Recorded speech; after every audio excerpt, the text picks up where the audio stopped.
So who talks first? You talk first? I talk first? Hello everyone and welcome to another episode of Who Talks First. I'm one of your hosts. I'm CT. I'm your other host. I'm Solo. And we are a mostly Star Wars podcast. I don't know when that started, but that's the truth. It's very true. We at one point wanted to talk about other things, but Then Star Wars became life. we just gave ourselves the option for when Star Wars News Week is slow. We've been off the air for the last 3 weeks? 2 weeks? I'm not sure. It's been 2 weeks, but I don't know if you uploaded anything before you left. Yeah. I don't know if it's been a 2 or 3 week span, but we are back in action. And, this was the funniest thing about being on hiatus for 2 weeks. So, the second I announced that we're going on hiatus, I made a joke being waiting for huge Star Wars news to drop as soon as I say this. 4 seconds later, not even kidding, someone retweeted that the episode 9 writer had been replaced. Yep. 4 seconds later. Yep. So that'll be a thing we talk about, but we'll get to that a little bit later. It's been a pretty eventful 2 weeks after it's been really slow for a while. Yep. And of course I was kind of hoping it would stay slow while Me we were too. gone. Because I asked people for questions and for us to do a Q&A segment, so we'll see actually how long our podcast is. Maybe we'll get to them. Maybe we won't. Tune in. That's where the surprise is. Wow. Yeah, that's Who Talks First for you. A Mostly Star Wars podcast. mostly Star Wars whirlwind, Yeah. right? Of a podcast. You tried very hard to make it's that a- sound great. You fell did. a little flat. So, while I was gone, since it was my fault that there was a hiatus, I was gone. It was my birthday, and It was CT's birthday month. That's how she always celebrates her birthday. when it's my Like a month August is of- my birth month, and Yep. we celebrate all whole month. It's still my Basically. birthday right now. But first, my mom came out to visit. My mom and my boyfriend both still live in Michigan, which is where we are both from, and so they came to visit at different times. So it was a week-long vacation, and I got to spend a week at the Disneyland Hotel with Matt. And he had a conference, so he was actually gone for most of it. Oh. So I just got to sit by the pool and read. It was a really great week. It was That's nice. amazing. And I got a lot of reading done. I caught up on a lot of Star Wars books. I finished Dark Disciple, Guardians of the Whills, and Rebel Rising. Mm-hmm. And I also read Wuthering Heights and Pride and Prejudice, because Why not? why not? Especially why not with Pride and Prejudice. I bought a new cover of it so I could read it again. I'm like, just want to read it This again. one'll be different. No, it won't, because I don't want it to be different. No, I want it to be exactly the same because it's the best. But catching up on the Star Wars books, I really loved Rebel Rising, which for those of you who don't follow the books, that is A Rogue One Jyn. companion? Yeah. And it's Jyn kind of growing up from the day that Saw kind of took her in to the day, and well, it's actually until the day Cassian and K2 find her. Oh, okay. It's that entire Years. lots of years, and I loved it. We had read reviews before, and you were saying, Yeah, on Audible, it had terrible reviews. mm-hmm. Terrible. There were people who were talking about how Jyn has no personality in it, it does nothing to develop her character, it was... And I completely disagree. It made me like Jyn all the more, and you kind of understand her life sucked. Mhm. And she constantly lost everybody she ever cared about. And I really liked Saw. I mean, obviously he's kind of a crazy guy, but I like characters that are kind of on the brink of insanity. Characters that are characters. Mm-hmm. It's fine for them to be a little bit unhinged in a world constantly at war. Yeah. So I definitely recommend that one for those of you who are still interested in the Rogue One universe, and it really added a lot to, I feel like, Jyn's character in the movie. And if you've read the book, let us know how you felt about it, because to hear you start praising it the second that you got back, and me be like, interesting, because everything that you're praising, people said didn't exist in the books, which makes me think that probably some of the reviews were a little maybe from people who didn't like Rogue One at all, and then they were just They probably blaming the book. They probably wanted to see that Jyn was a lot different before, but it's you finding out why she's the way she is. Right. And it's because her life fucking sucked. Mm-hmm. Sorry. Swears. I mean, We've always sworn. I don't... Trying to be better for the kids. For the kids. The kids don't need to be in this podcast because we talk about Adam Driver's boobs all the time. Are you going to cut that out? No. Have we ever? I don't think we ever have. I think that we have, and you might have edited it out, but we've definitely that's talked about them before. You might have just edited it out. You might edit this out. We'll see. Who knows? Anyway, continuing on the book, catching up, I also read Guardians of the Wills, which was Baze and Chirrut's book. Mm-hmm. This is the one that I didn't particularly care for. Wasn't it a really, like, young adult? It was definitely meant for, like, middle schoolers. Mm-hmm. Which is sad. Well, not sad. I like young adult novels, but it's sad that you didn't enjoy it very much, because I wanted to know more about Baze and Chirrut. Yeah, and you'll learn more about them, and that they're cute, and they have a nice relationship. There just wasn't anything really exciting happening. Yeah. And the whole time I was reading it, it's them about saving the orphans. And they keep talking about the orphans, and I just keep on thinking about that scene from Toy Story 3 when when Woody and Jesse are on Bullseye and they're playing pretend or something. Uh-huh. Woody or Jesse shouts, "Oh no, the orphans!" and it turns to the train. It's all the trolls that were the orphans. And so the whole time I was just thinking about that, like 3-second clip, because that's what it was. Baze and Chirrut going, "Oh no, the orphans!" And so it was I read it in like 3 hours. It was a very quick read. It was a very small book. Mm-hmm. And I read Rebel Rising in one day too. And I mean, another reason why I like young adult novels is because they're Easy to read. But that one I recommend slightly less. And then this one I won't super spoil because you haven't finished it. I still haven't finished it. But I do want to give like a slight mini review of Dark Disciple. I've tweeted about this. And it's written in a style that is very reminiscent in most fan fiction. Oh, very much so. Which is not a bad thing in itself. Mm-mm. Because, I mean, obviously, both of us read fan love fiction fanfic. constantly. Yeah. We're on AO3 on a daily basis. Downloading fics to bring to work. But this constantly. I was expecting a slow burn. Yeah. Not at all. Nope. This was... And that's almost, like, again, I did not like it. I just did not love it as much as I wanted to because it was too much. Yeah. And it kind of felt out of character. It just felt especially it felt really rushed is what it was. It just felt like the author just could not wait for these two characters to get together, which I understand.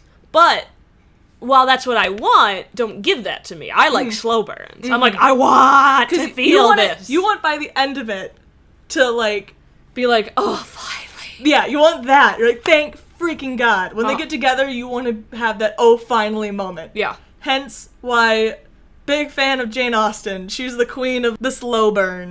Where you're just like, these two characters are gonna smooch. You two like each other, so stop pretending that you don't. God. Oh my God. So I kind of do feel like in Dark Disciple, things were a little bit too...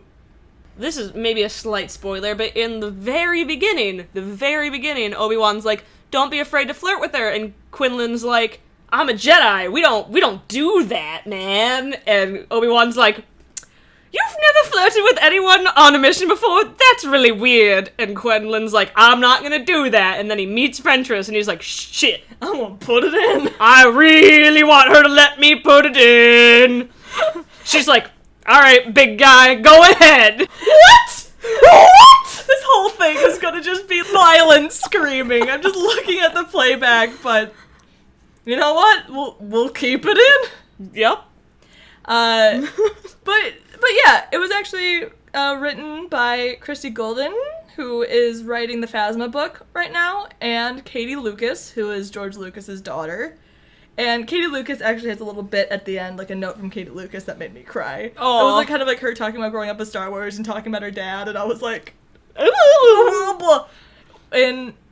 it was good. I think the book just takes advantage of the fact that it was a book, so they could do different things that wouldn't have been able to happen in the show. Yeah, originally, if you didn't know, A Dark Disciple was supposed to be a Clone Wars arc, and it was written for Clone Wars. And I think I would have liked it a lot more as the arc. So I can't even complain that much because that's what it was intended for. But, because I do feel like kind of the characters were lost somewhere in the book, and I didn't really feel like I was reading about Ventress and Quinlan anymore. Quinlan kind of at the end started feeling more like an everyman and lost his personality. He just kind of became... But, like, who... It is a character journey. Yeah. So, it's difficult to ride that line. And that we don't have that much canon sources of Quinlan anyway, so... But there are certain things that happen in the book that I'm like, they would not have had that happen in the episode. And you're like, Yep. It is sexual. It is very sexual, and listening to the audiobook of it, I remember driving to get you from the airport, listening to Dark Disciple, and being like, whoo, this is starting to get a little I was not expecting this to start happening. Yeah, I'll stop the spoiler-ish talk, but because you're at the gala scene, and it's so filled with romantic tropes. If I had $1 for every time in a fic I've read the whole, like, they have to go to a ball together, and she shows up in this beautiful dress, kind of like the Hermione Granger at the Yule Ball kind of scenario, where she's dressed up, so and he's like, I've never seen her in anything like that before. I didn't know she could look that way. Yeah, I mean that literally happens in the book. Yeah, I mean it was still fun, but I did not like it as much as I wanted to. And then I started Thrawn, and I don't care. Yeah. I know a lot of people like Thrawn, but I will not lie to you, I don't care about the Empire. I don't care about the Imperials. I don't care about the Empire at all. I still kind of would maybe like to know more about Thrawn, just because it's interesting to have complex villains. Again, I'm still very, very, very early on in Thrawn, and I'm doing the audiobook with Thrawn, so I'm probably only a half hour in. Right. But so far, it's all Imperial nonsense, and I'm like, ah. And for me, when I look at the Thrawn book, I just see potential. I want to see these characters get more complex. Even the villains, I like a complex villain. I don't like villains who are villains just to be villains. Yeah. They're like, I'm doing this because I want power. I'm like, boring. Give me someone who believes in something. Give me someone who has, like, drive. Because even though I'm like, you're the villain and I want you to lose in the end, I want to at least know where you're coming from. On a similar note, I'm really excited for Phasma to come out, because I hope, I mean, it is written by the person who wrote Dark Disciple, and like, it's also been years since then. Yeah. So. Well, yeah, Dark Disciple, again, wasn't badly written in any sort of, and it was still entertaining. I just didn't necessarily like how romantic it got so quickly. Yeah. Exactly. And how romantic it was after, because I wish you were with me when I was listening to it, because I was literally making, like, faces, like, at some things Quinlan was saying, or Ventress was saying, and it just felt a little off to me. And this is not me shaming romance. I love romance. That's all I read. Again, I just bought the entire Jane Austen collection. I've read Pride and Prejudice, like, twice in the last week. I love the romance genre. And I can get behind schmoop.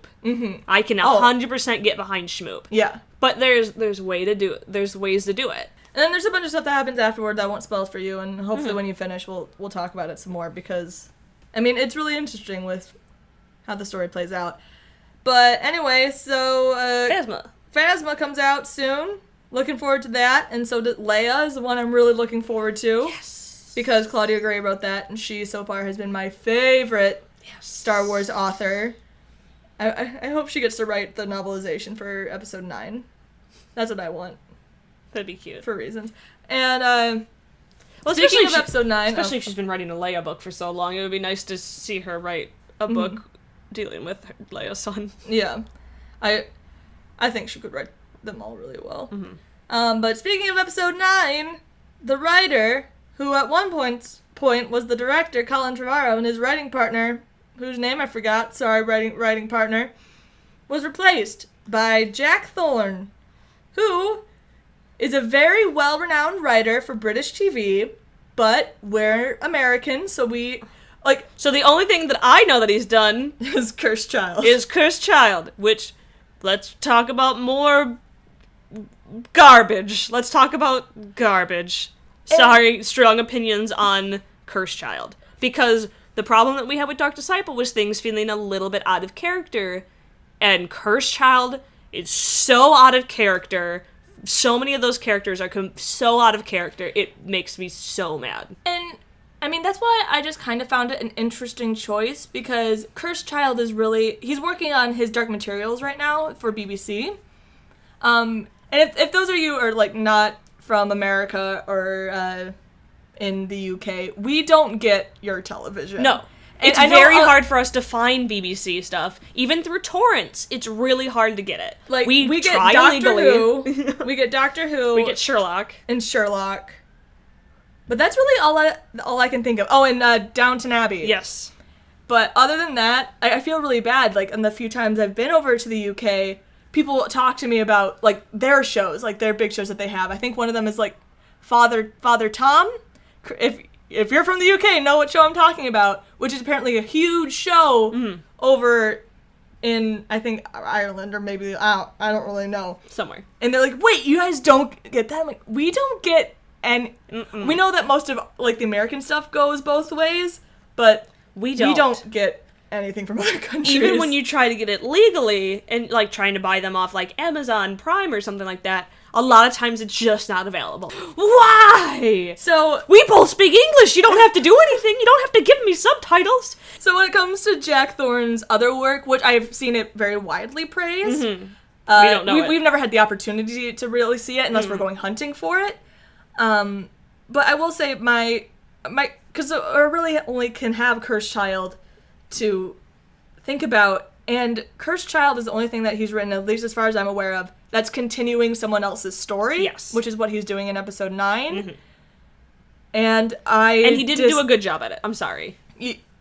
I very much dislike how the characters are handled in Cursed Child. You have Voldemort having a child with Bellatrix when Voldemort is not at all interested in anyone else. He is only interested in him continuing to live. That's why he made 7 Horcruxes, so that he could continue to live, literally. Not make an heir so his name could continue on. Mm-hmm. He wanted to And some of these things, like, I will defend were, like, J.K. Rowling's decision. Like, he didn't make all of this. J.K. did have part of it.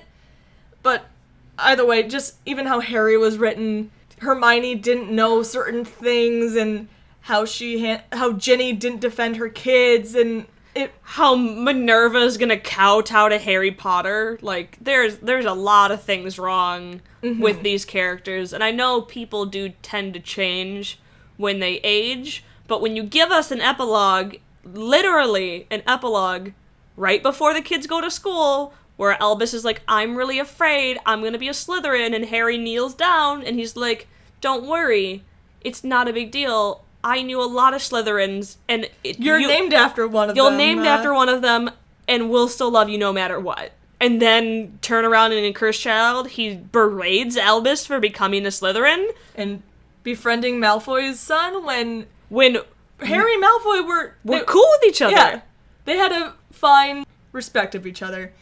When you're in a universe for so long, especially when, like, George Lucas or, like, J.K. Rowling, where you're constantly thinking about it and you're thinking about it more than anybody else, maybe you think that some ideas are tiresome to you because you've been thinking about it for so long. So you want to shake it up. So you want to shake it up.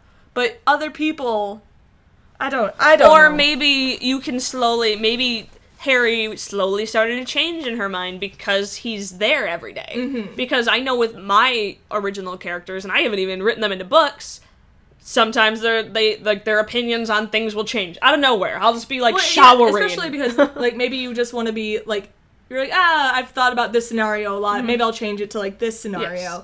So I can see that happening. But when you don't show it, and then you're like, oh, this is different now, and you're like, wait, why? What I hope is Jack Thorne is brought in as just a fresh set of eyes rather than a rewriter, because as much as I don't love Colin Trevorrow and his writing, I do want someone there who's been there for the entire ride, and I am a little disappointed still that they didn't go into this trilogy having a plan. Mm-hmm. And I'm not saying a concrete plan. Like, they knew that they were going to go to this planet at this time, and this character was going to say this thing. Right. I respect that they want to give each director creative freedom. But it still feels like there should be an overall message. Yeah, and I want to go into this trilogy knowing that they made a trilogy because they knew what story they wanted to tell. Right. And even if it's just as little as a redemption story, or your heroes can come from anywhere. Your blood doesn't matter. There's a reason you're making 3 movies. Besides that, they've always been 3 movies. And they've always been 3 movies. And I know people are probably, like, really tired of this debate. And I am too. Because, but admittedly it still makes me a little disappointed that they keep emphasizing how little the directors are given, because then it just feels to me that they didn't really have a purpose for this trilogy to begin with. And bringing on a new writer and a new set of eyes early on is a good sign, I hope. Maybe I'm just trying to tell myself that because... No, I'm worried. It's a lot. I don't want to go 2 more years of being worried. But if they're already bringing in Rian Johnson, just let him finish it. Yeah. Please. Yeah. Let's let Rian Johnson finish it. I haven't watched The Last Jedi, but you know what? I really like Rian Johnson. Even if he screws it up completely, I said it a million times, but I just want to know that they made this trilogy for a reason. They had a reason for wanting to tell this particular story. Yeah. So that they knew the beginning and they knew the end-ish. Yeah, like, ish. The exacts don't all need to be there. I appreciate the creative freedom that Lucasfilm gives, but at the same time, I'm afraid it's not going to be a coherent story because of it. And I really love Rey a lot, and I love Kylo too. And Kylo's strangely the one I'm least worried about. I'm most worried about how Rey's going to be handled. Me too. Well, there's a reason for that, and that's because women in media are often written very poorly. We got pretty lucky with The Force Awakens, but we also Rey didn't have a lot of personality in that movie because they wanted to keep her a mystery still. And I want her to start getting fleshed out. Which, luckily, I think we will. But... Yes, but I'm also worried for how she can be written. We'll see. But moving forward, because we'll talk a little bit more about that, EW, Entertainment Weekly, dropped a whole bunch of information, and you didn't read any of the articles, did you? I didn't read any of them. Because Rian Johnson and Mark Hamill were like, don't do it. Stop. So I didn't. But now we're going to talk about them. I only have a few passages that I'm going to read, but so if you don't want to know them, don't continue listening at this point. Oh, that's true. So we're not really, it's nothing really spoilery. I will say in the Entertainment Weekly articles, nothing big was dropped. I can't say his name, Anthony Brzezinski, who writes these things, has a gift of turning one sentence into an entire article of something that has nothing to do with... Is this the same guy who wrote the last one? No, because that was... I think it was. Oh, I don't know that, but I think it was. Okay. Cool. So, I had a problem with that guy. There's 8 articles. The first one was Luke and Rey and their relationship on Ashto. I'm going to try saying it that way. Is that what they're saying? That's what the Star Wars show is saying now. Okay. I like Octu better, but... Don't call anything something toe. Ashto. And it basically just reiterated what we already know, that Luke isn't what Rey expects, and that he's kind of sad, and he feels that he destroyed his family's life and broke his nephew. Things that you can guess from a man living on an island alone. So, the only thing that was really interesting from this, or new, I should say, because there was new information, but it was just kind of fleshed out information that we already knew, was that Kylo was referred to as the Chosen One twice, apparently. Once by Mark Hamill and once by Rian Johnson. That wasn't in a quote. Anthony Brzezinski just said something about it later. He just pulled it out of his ass like he did a lot of the other stuff. Yeah. And so Mark Hamill just has a quote about Luke putting everything that he had into Kylo because he thought he was the chosen one, which is very interesting language. Yeah, that's very interesting. Go listen to our Harbinger theory. Yep. Which, again, is not even a theory that we believe ourselves. But then all of a sudden, they're like, what? What? Are we right? Did Ryan Johnson listen to our podcast? Well, he always does. Hi, Ryan. He's always Ryan. here. But it was just really interesting wording to call him the chosen one, and to drop that kind of bomb. It could just mean nonsense, like just thinking that his nephew was really powerful and thinking that Luke should put everything he have into him, and just he used bad word choices. But if 2 people used it, maybe it was intentional. Who really knows? They're probably going like an anti-chosen one story route. Meh. We'll see. We'll see. I don't have much to say about all of these things, but that was just an interesting thing to point out if that happens. And if there is another chosen one story, it's going to be, oh, we thought it was Kylo, but it's actually Rey. But she was chosen to destroy all of them. The Harbinger of Doom. Yep. So the next article was about Finn and Rose, and same thing we've already known, that Rose kind of idealizes Finn, that he's kind of like a big deal, he's kind of like a celebrity on the Resistance base, and Rose thinks he is so cool, but Finn just wants to get the hell out of Dodge, and Rose... She's like, he's so heroic, and then he's like, I am scared. Why do you guys want... But then Rose kind of puts all these expectations on him, because she doesn't know he wants to leave, and that kind of keeps Finn in the game. That's stuff we kind of already knew. Yeah. They just kind of expanded on ideas that we already were given at one point. Mm-hmm. There was another article about the creatures on Ashto. Ashto! Which, there was the Porgs. The Porgs! Which, okay. I really hope that it's not called Ashto, because I will never be able to say it anyway, but something like, it's rule! Ashto! It's rule Englishman! And... so, with the Porgs, I love the amount of people who are complaining about that the Porgs are just made for merchandising. And I'm just gonna let you know... Just like the Ewoks? Like, I wanna let you know, as somebody who's worked in TV, that happens all the freaking time. All the time. And that's not even a bad thing. No. Because they can be like, oh, this will be a great toy, but they can also be, like, there for a reason. Enjoyable reasons. Yeah. So, I don't think that the Porgs are gonna have a huge plot, but... they're going to be a cute, fun thing to watch, and I love the Muppets. Mm-hmm. So, and it kind of seems like from a few of the pictures that they're going to have very Muppet acting. Also, can we talk about how the My Little Pony cartoon of this generation is literally made to sell toys, but it was still a freaking good show, and now it's like a cult. Mm-hmm. And that's literally just for toys, guys. That's the only reason that was made for. It was just that Lauren Faust was like, well, let's make this a great show, too! We can do both, and sadly, which... a lot of TV doesn't realize they can do. Yeah. So the next...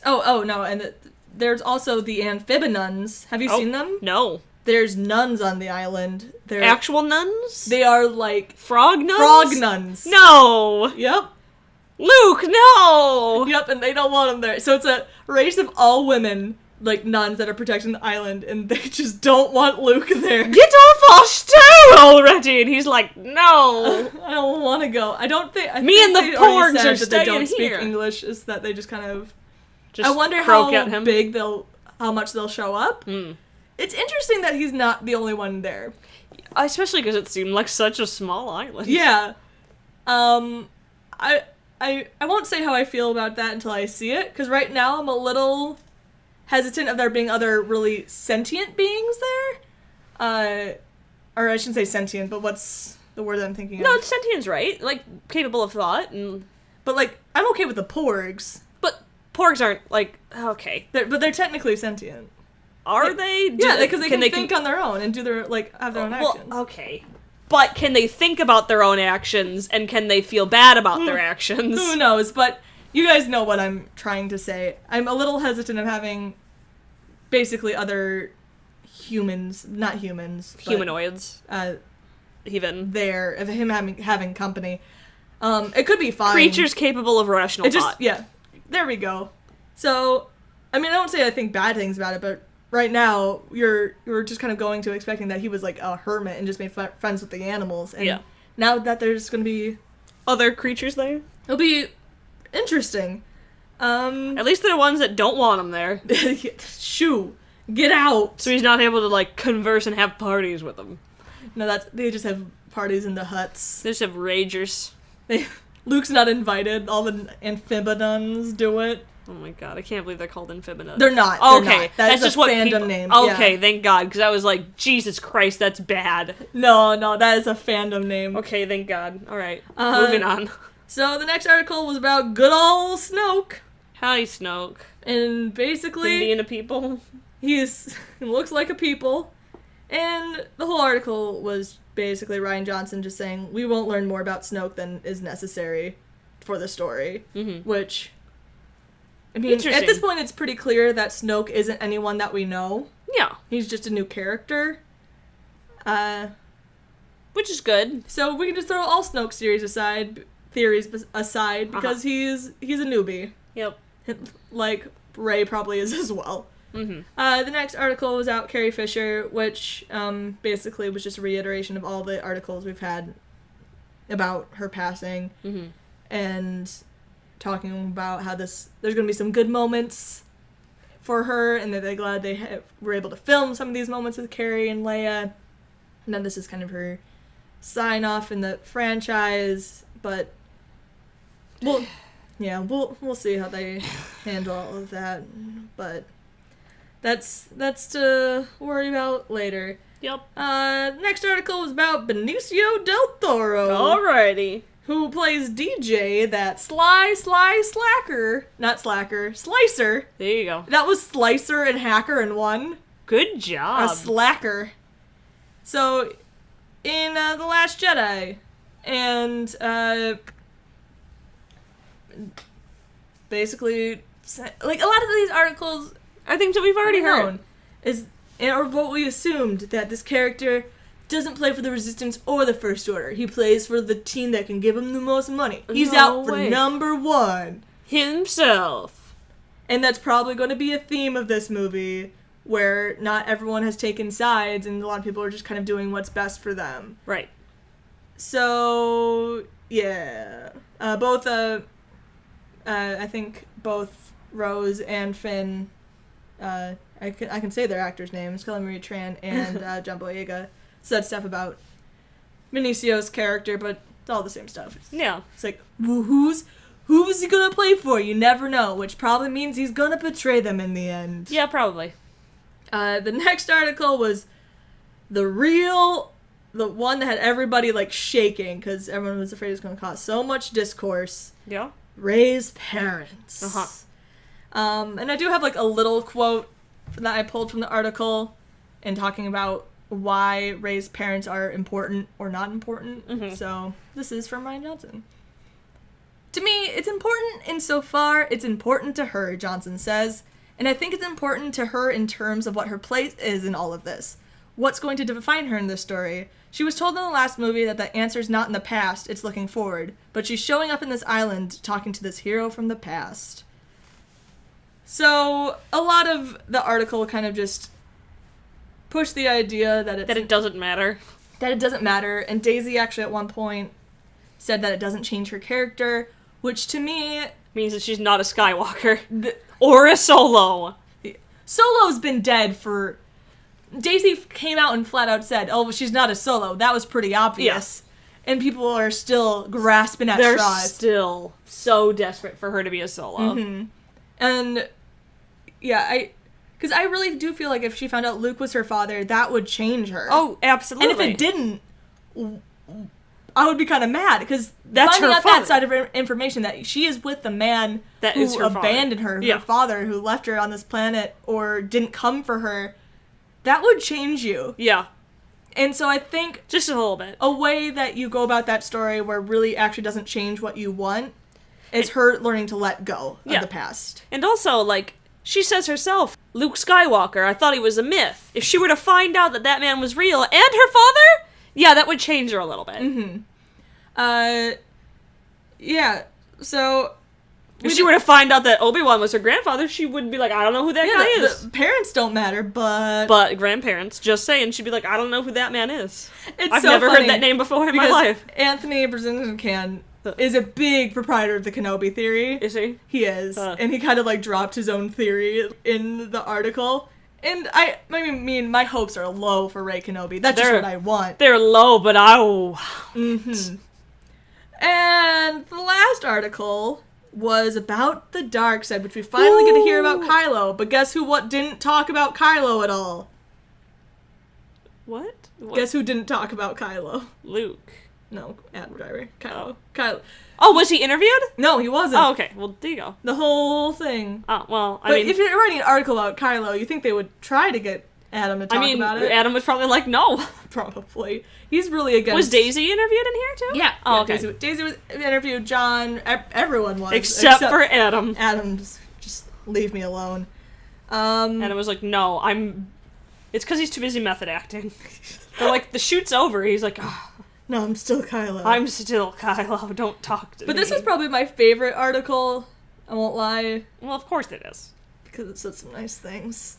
Because, like, Daisy was asked about Kylo, and Ryan says some pleasing things that are pleasing to me for reasons. And so, we're just going to read some quotes. Read 'em. About good old Kylo Ren. Krylo Ben.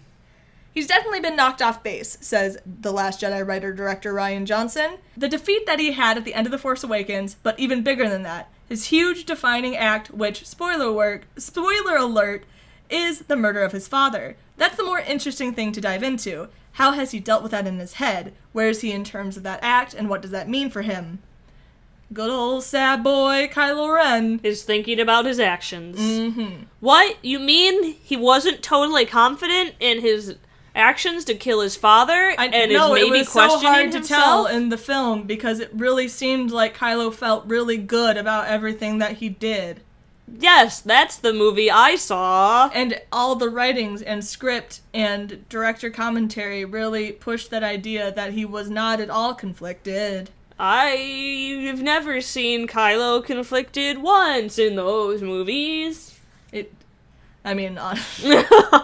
For real though, these are things that I'm glad they're just keep pushing this idea because so many people seem so convinced that Kylo he was totally confident and he did what he did and he was like, yeah, good job. Anthony also called him a Sith in training. Oh my god.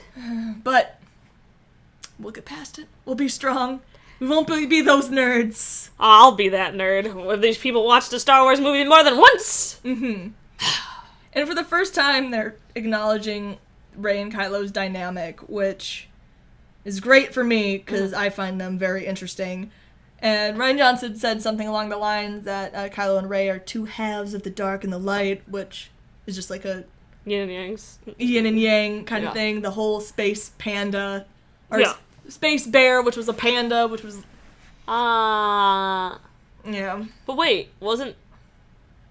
Oh no, the Han Solo movie is called like Red Cup, right? Yeah. Oh, Space Bear. Yeah, Space Bear was episode 8. Got it. Yeah. And then Daisy has a nice thing to say about Kylo, and I wouldn't say nice, but she just doesn't understand Kylo. When all she wanted was parents, why would a person who has parents do that? It's so beyond comprehension, it's ridiculous. So she has some grief for that loss, and there's anger. To be honest, she couldn't understand doing something like that, let alone to your parents. So... Which is good. I mean, I like that quote because it I mean, to me it's obvious. I mean... In the good old fan fiction, that's how everyone writes Rey. Yeah, because of course she's gonna feel that way. Mm-hmm. Of course, that's the most obvious, like, response to seeing that happen. And a really good way to approach it. So, yeah. I do think Ryan has a really good understanding of these characters right now, because he keeps saying what he thinks is the most important thing to the character, and I think he's basically nailed all of it. It's all things that I agree with, so. And the last thing of really importance from this is that I have written down is that Maz will have a smaller role. There you go. Okay, well. I honestly didn't think that we would really see her at all, because she's going to be... Just on top... You would think she would stay on Takodana, but she probably Yeah. comes to the base at one point. Maybe, but I also think she's probably busy rebuilding her home, basically. But, yeah, that's basically it. Is there anything else that you want to talk about, or I mean, I'm just worried that more things are just going to keep getting leaked. That's my biggest worry. It's because I don't want to go on this movie knowing what the movie is. I'll give you guys a little warning, you as the audience. If it gets bad, we might go on podcast hiatus for a while. I mean, we could try talking about other things. Oh, yeah, or going on a Star Wars hiatus for a while. We definitely will be on Star Wars hiatus in December. We probably won't post it all, just because I'm not touching the internet with a 10-foot pole. But we are getting really dangerously close to learning too much information. And to me, we've already hit that mark. Yeah, we're starting to get a little too close for me. Yeah. Because right now, in my head, I can basically picture the movie from beginning to end. Same here. And I could be totally wrong, but at the same time, I don't necessarily think that I am totally wrong. Yeah. Yeah. We know that Rey doesn't spend a ton of time with the Resistance. We know basically what characters are at what set, and though we don't know what exactly happens, if we know Rey's in Snoke's throne room at some point, which we don't know that, but that's just like an example. Yes. We can kind of assume there's some sort of fight thing, confrontation happening there. Yep. So, yeah, I think we are getting dangerously close to knowing too much. I'm getting to the point where I don't think anything could really surprise me in the movie. I will agree with that. I'd be like, oh yeah, I figured that was going to happen. Yeah, I figured that was going to happen. Yeah, that seems about right. Yeah. And then, but we have Force Friday coming up, which will probably be another day of learning too much, but I will go through all of the quotes Kylo has on his dumb toy immediately. I won't be able to help myself there. I'll just go, I'm like, what are you saying? What are you guys saying? You're bad. I just want to know. I mean, obviously they won't give away too much, hopefully, but... Well, his quotes from the first movie were pretty, like, spoilery. They were. Doesn't he have the, I feel it, the call to the light? And, like... He does. I think he does. He has, like, that, and he has, like, don't be afraid, I feel it too. Doesn't he have, like, something like talking to his grandfather? They might not have... I don't think he ever says grandfather, but he might be like, I feel it again, the pull to the light. I think that line might be in there, but... I will... That's... Because I know my personality is I can't resist that kind of stuff, so I'm going to need to remove myself entirely. In December, I definitely will. Unless it's already been fully spoiled for me in December, but I've hope enough that it won't. Please don't. Yeah. Please don't do that to us, please. Anyway, guys, so it looks like we're going to put off questions until next week. So feel free to send more. Yeah, feel free to send more if you want to knightsofrant@gmail.com, and follow us on other social media, which is all Knights of Rant. Yep. And thank you guys for listening. I'm CT.